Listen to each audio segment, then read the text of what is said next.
کوئی شخص، اور یہ قرآن میں بتایا گیا ہے، کوئی شخص مریض ہے یا مسافر، وہ روزہ چھوڑ سکتا ہے۔ اب کیا یہ حکم مریض اور مسافر کے لیے ہے، یا مریض اور مسافر کو کسی سبب سے، کسی معنی کو سامنے رکھ کے، کسی حقیقت کو سامنے رکھ کر یہ رخصت دی گئی ہے؟ تو ہر عاقل یہ کہے گا کہ اس میں وہ حقیقت پیش نظر ہے، یعنی مریض اور مسافر کے لیے ایسی مشقت پیدا ہو جاتی ہے، ایسی غیر معتاد مشقت کہ اللہ یہ پسند نہیں کرتا کہ وہ مریض سے بھی یہ تقاضا کرے کہ وہ روزہ رکھے اور مسافر سے بھی یہ تقاضا کرے کہ وہ روزہ رکھے۔ اللہ تعالیٰ نے انسانوں کے ساتھ سختی کا معاملہ نہیں کیا۔ تو اب کیا ہوا؟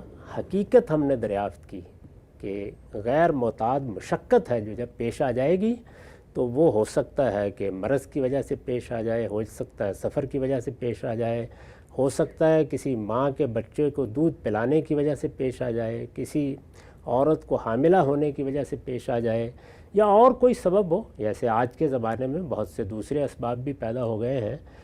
تو دین یہ چاہے گا کہ وہ معنی، وہ حقیقت پیش نظر رہے۔ اسی کو ہمارا علم بیان کرتا ہے اور بالکل درست بیان کرتا ہے کہ دین کے تمام احکام اپنی علت پر مبنی ہوتے ہیں، الاحکام بالعلل، یعنی ان کے پس منظر میں وہ حقیقت، وہ معنی ہوتے ہیں، ان کو سامنے رکھیں۔ جیسے ہی آپ حقیقت اور معنی کو سامنے رکھتے ہیں تو عقل بعض لازمی تقاضے پیدا کر دیتی ہے۔ یہ دیکھیے، جیسے ہی ہم نے مسافر اور مریض کی حقیقت کو سامنے رکھا تو عقل نے تقاضے پیدا کرنا شروع کر دیے۔ وہ کہتی ہے کہ جو مشقت مریض کو ہوتی ہے وہ تو فلاں کو بھی ہوتی ہے، جو مسافر کو ہوتی ہے وہ تو فلاں کو بھی ہوتی ہے۔ تو عقل فوراً تقاضے پیدا کرنا شروع کر دیتی ہے۔ اس سے جو چیز وجود میں آتی ہے وہ کیا ہے؟ قیاس۔ ہماری فقہ میں اس کو چوتھا پاخذ قرار دیا گیا ہے نا۔ کیوں قرار دیا گیا ہے؟ اس لیے کہ دین کے تمام احکام جس حقیقت پر مبنی ہے وہ حقیقت عقلی تقاضے پیدا کر دے گی، اور عقلی تقاضے پھر گویا اس حکم کے وجود میں آتے ہی اس کے ساتھ لاحق ہو جاتے ہیں۔ اسی کو بیان کیا جاتا ہے کہ جب دین میں کوئی حکم دیا جاتا ہے تو وہ دین کے حکم کی حیثیت سے جس وقت پیدا ہوتا ہے، یعنی جب وہ صادر ہوا، صادر ظاہر ہے اللہ سے ہوگا، اللہ کے پیغمبر سے ہوگا، جیسے ہی وہ صادر ہوا اس کی پیدائش کے ساتھ ہی وہ عقلی تقاضے بھی پیدا ہو گئے، یعنی یہ نہیں ہے کہ وہ بعد میں آتے ہیں۔ تو اب اگر کوئی شخص عقلی تقاضوں کو بیان کرے گا، ایک فقیہ بیان کرتا ہے، پیغمبر خود بیان کرے گا، اللہ تعالیٰ قرآن مجید میں بیان کر دیں گے، تو اس میں حکم میں کوئی تبدیلی نہیں ہو گئی۔ یہ اصل میں وہ وضاحت ہے جو عقل کہتی تھی کہ ہونی چاہیے، انسانوں پر چھوڑ دیا گیا تھا معاملے کو، انہوں نے اللہ کی طرف رجوع کیا، اللہ نے وضاحت کر دی۔ اس کو بھی ایک مثال سے سمجھ لیے، اس لیے کہ لوگ جب تک بات اصول میں ہوتی ہے عام طور پر اس کو اس طرح نہیں گرفت میں لے سکتے۔ قرآن مجید میں آپ کو یاد ہوگا سورہ نساء میں یہ کہا گیا ہے کہ جو مرد و عورت بدکاری کرے ان کو ایذا دو۔ جی، اب لمحے بھر کے لیے دیکھیے کہ ایذا دو یعنی ان کو کوئی ایسی سزا دو جس میں انہیں جسمانی ایذا پہنچے، یہ بات بیان کی گئی ہے۔ تو لفظوں سے معلوم ہو گئی۔ آپ نے جیسے ہی یہ حکم قرآن میں پڑھا تو اب آپ چاہیں گے نا کہ عدل کے ساتھ معاملہ کیا جائے۔ یہ تو نہیں کر سکتے کہ مجھے آپ اس طرح ایذا دیں کہ ایک انگلی لگا دیں، دوسرے کو ایک مسواک لگا دیں، یہ تو نہیں کر سکتے۔ تو جیسے ہی آپ اس حکم پر عمل کریں گے تو عقل تقاضا پیدا کر دے گی کہ آپ ایذا کو متعین کریں، کیونکہ عدل یہی کہتا ہے، انصاف یہی کہتا ہے، کنسسٹنٹ ہونا چاہیے۔ تو لوگ کیا کریں گے؟ وہ پھر متعین کریں گے کسی پارلیمنٹ میں بیٹھ کے کہ اللہ نے کہہ دیا ہے کہ ایذا دو، تو اب ہم مثال کے طور پر 2 کوڑے، 10 کوڑے، 50 کوڑے یا کوئی اور ایذا کا طریقہ مقرر کر رہے ہیں، یہی ہوگا۔ تو یہ کیا ہوا کہ اللہ تعالیٰ نے جو بات کہی تھی اس کو ہم نے متعین کر دیا۔ یہ تعین اللہ کے حکم کا بیان ہے، اس میں کوئی نئی چیز نہیں ہوئی، یعنی وہ بیان ہم نے کر دیا، اس کی وضاحت ہم نے کر دی کہ عدل یہ کہتا ہے کہ اتنی سزا دینی چاہیے۔ اسی اصول کے اوپر خود اللہ تعالیٰ نے سورہ نور میں مقرر کر دی، یعنی بعد میں جب یہ اندازہ ہوا کہ اس میں لوگوں پر نہیں چھوڑنا ہے بلکہ اللہ نے خود سزا مقرر کرنی ہے، تو یہاں جو فرمایا تھا ایذا دو، سورہ نور میں بتا دیا کہ وہ اب 100 کوڑے کی ایذا ہوگی، اگر کوئی عذر نہیں ہے کسی کے پاس، عذر ہے تو وہ الگ بحث ہے۔ تو کیا معلوم ہوا کہ جیسے ہی حکم دیا جاتا ہے اس کے لازمی عقلی تقاضے پیدا ہو جاتے ہیں، کیونکہ وہ کسی حقیقت پر مبنی ہوتا ہے۔ وہ عقلی تقاضے اس کی پیدائش کے اندر موجود ہوتے ہیں، ان کو صرف نکال کے باہر بیان کرنا ہوتا ہے، اس سے نہ کوئی نسخ ہوتا ہے، نہ کوئی تبدیلی ہوتی ہے، نہ کوئی تغیر ہوتا ہے، یہ لازمی نتیجہ ہے اس کا۔ دوسری بات، تیسری بات یہ کہ اللہ تعالیٰ نے قرآن مجید میں یہ بتا دیا ہے کہ میرے احکام جتنے بھی میں نے دیے ہیں کوئی معذور اس کا مخاطب نہیں ہے۔ معذور کا مطلب یعنی جس کے پاس اس حکم پر عمل کرنے کی طاقت نہیں ہے۔ یہ دونوں سطحوں پر بتا دیا ہے۔ ایک تو یہ اصول بتایا کہ لا یکلف اللہ نفسا الا وسعہا، میں نے اپنی شریعت میں کسی کو تکلیف مالا یطاق نہیں دی، ایسی تکلیف نہیں دی جس کو وہ اٹھا نہیں سکتا۔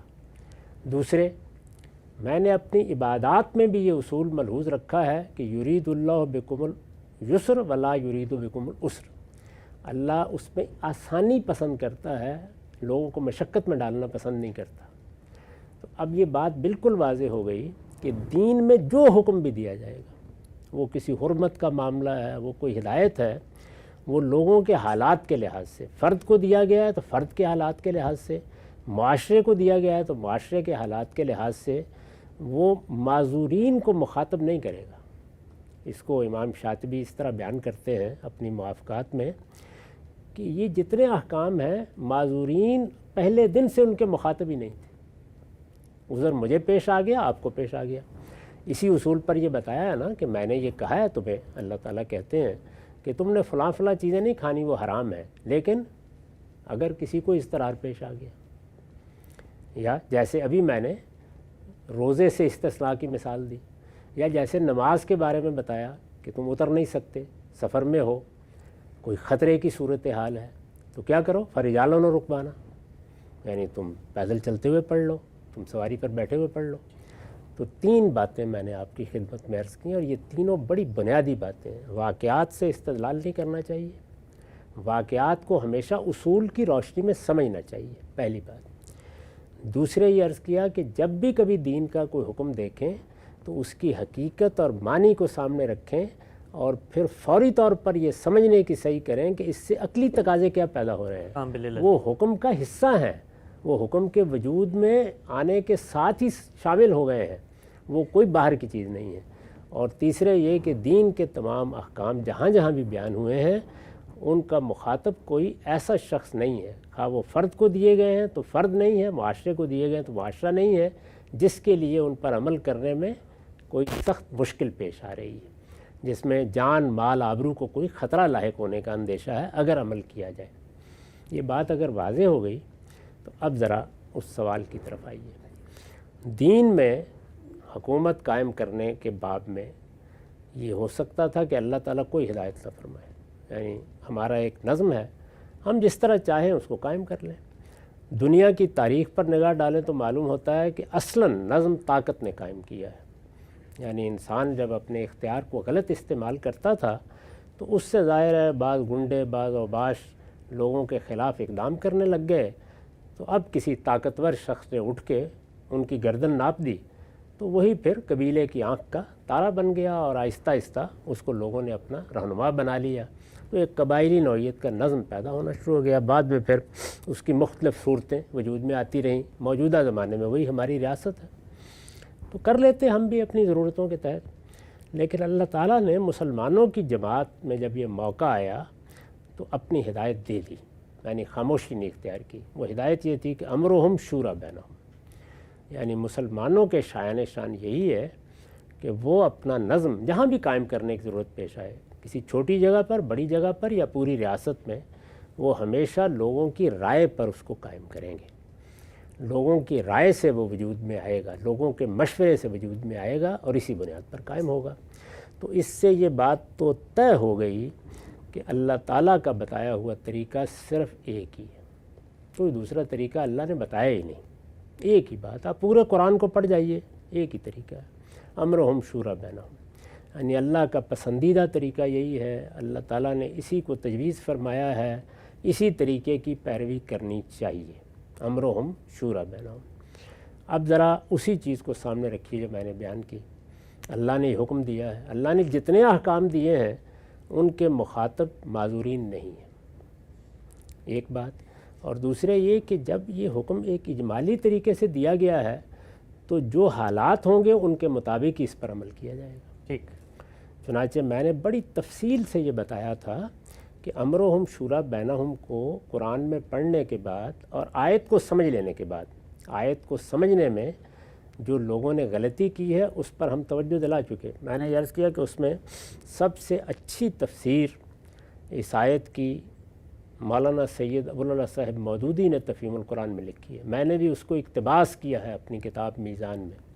میرے نزدیک اس میں لفظ کا حق ادا کر دیا گیا ہے اور ہر چیز واضح کر دی گئی ہے، اور بتا دیا گیا ہے کہ یہ محض مشورہ کر لینے کا حکم نہیں ہے، بلکہ اس میں یہ ہدایت ہے کہ حکومت، ریاست، اس کے معاملات میں سب فیصلے لوگوں کی رائے کی بنیاد پر ہونے چاہیے، نظم رائے سے وجود میں آنا چاہیے، اس کی تائید پر قائم ہونا چاہیے۔ رائے کے بارے میں اس وقت بھی دنیا یہی مانتی ہے، قدیم زمانے میں بھی یہی تھا کہ وہ ارباب حل و عقد کی وساطت سے لی جائے گی۔ یعنی یہ تو نہیں ہو سکتا نا کہ اس وقت مثال کے طور پر امریکہ کی آبادی 38 کروڑ ہے تو سب کے سب لوگ رائے دے دیں کسی معاملے میں، ہر معاملے میں نہیں ہو سکتا، تو آپ ان کے نمائندے منتخب کرا لیتے ہیں۔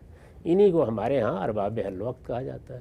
ارباب حل و عقد آج منتخب کرائے جا سکتے ہیں، قدیم قبائلی تمدن میں وہ پہلے سے طے ہوتے تھے۔ یعنی ایسے لوگ جن کو سوسائٹی اپنا رہنما سمجھتی ہے، وہ مختلف لوگوں کو ریپرزنٹ کرتے ہیں، وہ ان کے نمائندے سمجھے جاتے ہیں، انہی کی رائے سے نظم قائم کر لیا جاتا تھا۔ خلفائے راشدین نے امرہم شورا بینہم پر عمل کرتے ہوئے یہی طریقہ اختیار کیا۔ اب اس طریقے پر فرض کیجئے کہ کسی وقت عمل کرنا ممکن نہ رہے، میں نے ابھی عرض کیا نا کہ عمل کرنا فرد کے لیے ممکن نہیں رہا، اس کو کوئی حلال چیز میسر نہیں ہے، یا اس کے لیے نماز جس طریقے سے بتایا گیا اس طرح پڑھنی ممکن نہیں ہے، تو اسی طرح کا عذر، اسی طرح کا اضطرار معاشروں کو پیش آ جاتا ہے۔ اگر کسی معاشرے کو اضطرار پیش آ گیا ہے تو پھر کیا ہوگا؟ پھر ظاہر بات ہے کہ وہ حکم کا مخاطب نہیں رہے گا، اس لیے کہ اللہ تعالیٰ کے تمام احکام وہ اسی اصول پر ہیں کہ نہ وہ تکلیف مالا یطاق دیتا ہے، نہ لوگوں کو ایسے عسر میں مبتلا کرتا ہے۔ سوسائٹی کو دیکھا جائے گا کیا ہم اس حکم پر عمل کرنے کی پوزیشن میں ہیں۔ اب اگر آپ دیانتداری سے اس نتیجے پر پہنچے ہیں کہ اگر اس حکم پر عمل کیا جائے، یعنی اس کے لیے کوئی طریقہ اختیار کیا جائے تو امن قائم نہیں ہوگا، بدامنی پیدا ہو جائے گی۔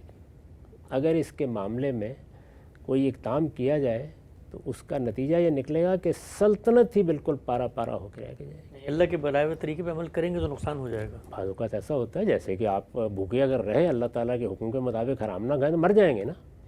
اضطرار کس کو کہتے ہیں؟ یا اسی طریقے سے مثال کے طور پر آپ سواری پر ہیں، ادھر جنگ میں تیر برس رہے ہیں، آپ کہتے ہیں کہ میں تو نماز نیچے اتر کے پڑھوں گا۔ دیکھا ہوگا آپ نے بہت سے لوگوں کو، وہ جہاز میں کھڑے ہو جاتے ہیں۔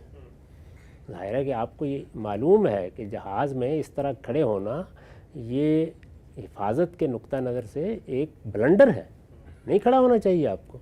اسی طرح کا معاملہ اب ٹرین کھڑی ہے، ٹرین نے تو اپنے قاعدے سے چلنا ہے نا۔ آپ اترے اور اتر کے آپ نے اللہ اکبر پلیٹ فارم پر کھڑے ہو کے شروع ہو گئے۔ تو اس طرح کے کسی موقع کے اوپر اصول کیا ہوگا کہ اللہ کے حکم پر عمل کرنا ممکن نہیں ہے، یا ممکن نہیں ہے یا بہت مشقت کا باعث بنے گا، تکلیف کا باعث بنے گا۔ تو اس طرح کے موقعوں پر میں نے پہلے اصول میں یہ بات سمجھائی کہ آپ اللہ کے حکم کے مخاطب نہیں رہے، یہ دیانتداری سے فیصلہ کر لیا۔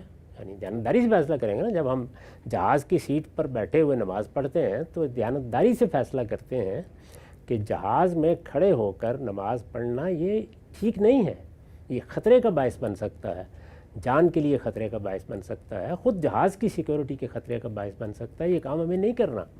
تو جب ہم دیانتداری سے اس نتیجے پر پہنچ گئے تو اب گویا کھڑے ہو کر قیام کر کے اس طرح جیسے نماز پڑھی جاتی ہے پڑھنا یہ خدا کا حکم ہی نہیں رہا، یعنی اللہ کا حکم اب ہم سے متعلق نہیں ہے۔